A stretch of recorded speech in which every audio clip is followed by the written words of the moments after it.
The morning of October 14, 2025, dawned crisp and electric over New York City, the skyline a jagged silhouette against a sky bruised with autumn clouds. Inside the Good Morning America studio in Times Square, the air buzzed with the hum of cameras and the chatter of crew prepping for the 7:45 a.m. segment. Samuel L. Jackson stepped onto the set, his presence commanding despite the early hour. At 77, his frame still carried the weight of a man who'd faced down villains on screen and off, his dark blazer swapped for a lighter gray today, a nod to the season. His latest projectile, a dystopian reimagining of Malcolm X's life, had just hit Netflix, sparking debates from Harlem barbershops to X threads, and GMA wanted a piece of the fire. Michael Strahan, the show's affable anchor, greeted him with a broad smile, his blue suit crisp against a patterned tie. At 53, the former NFL star-turned-broadcaster exuded a polished ease, his Houston roots grounding his charisma. The plan was simple,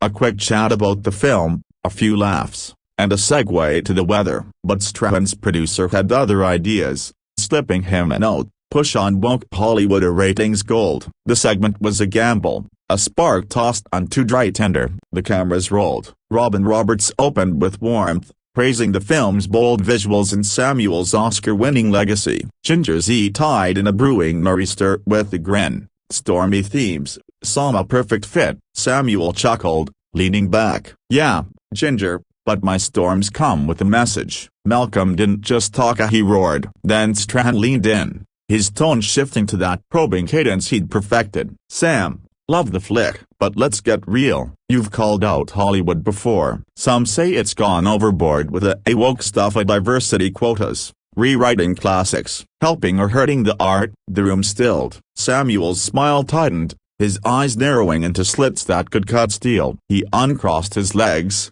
planting himself firmly. "Woke, let's clear that up. It ain't about tears over pronounce up. It's about seeing the snakes that kept black stories buried." "Quotas, that's just balancing a scale tilted since the first reel spun." Strahan nodded, but pressed on, his smile a shield. "I get I grew up in the projects, broke barriers in football, now here. But balance, Sam. Your Captain Marvel role, some fans griped about the girl power angle. Feels like every film's gotta check boxes now. Isn't that forced?" Samuel's laugh was a low growl. He adjusted his posture, voice dropping to that iconic timbre. "Balance from a man paid millions to tackle while I fought for scraps." Captain Marvel was the woman holding it down, just like off-screen. "Those purists, same folks mad about voting rights. Hollywood's been checking the white story box forever." The crew exchanged glances. A producer whispered, "Ease it,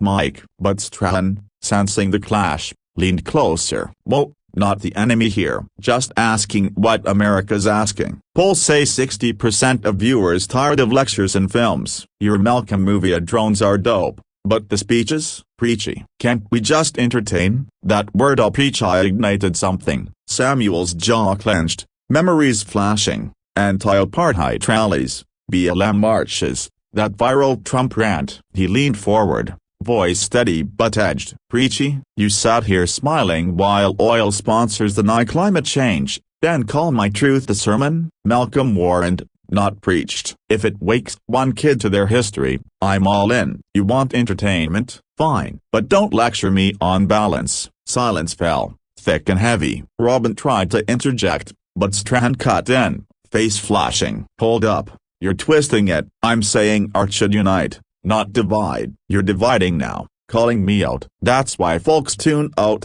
Feels like an attack." "Attack?" Samuel rose, his chair scraping the floor with a sharp cry. "You baited me with this woke drop the ratings, then play victim." "That's the divide. Black voices dissected while mediocrity gets a pass. I've earned my fire, you earned yours. Dodging tackles, don't mix them up." The studio gasped. Strahan's producer barked, "Commercial in 30." But the host pressed, voice tight. "Earned? I clawed from projects to this desk. This ain't about racia, it's about everything." Samuel's voice boomed, pointing at the camera. "Ya all watching?" "This is Ida." One black man told to nod, the other gatekeeping. Malcolm said it, "If you can't handle truth, don't call the messenger." He turned, striding off stage, the doors slamming behind him. Backstage, Carla, his publicist, met him. "Sam, that was a bomb." He exhaled, the adrenaline fading. He poked the bear. "Carla called my work preachy after all the outside."